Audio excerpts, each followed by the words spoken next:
Welcome to our GIS Converter Tool tutorial. In this video, we will walk you through the process to use our tool to convert your GIS files. Let's get started. First, navigate to MAPOG Map Analysis interface.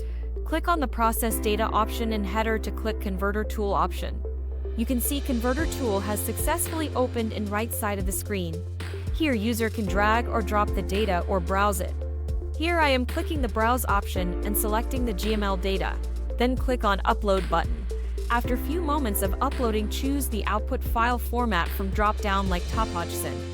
At this point, you can also set the CRS to make sure your data aligns perfectly with the needs of your spatial analysis. Lastly, click on Convert File option. Here you can see your GML file has converted to TopoJSON successfully. If you want, you can either download the file or convert another file. Thanks for joining this comprehensive guide. Got queries? Contact us at support@mapog.com.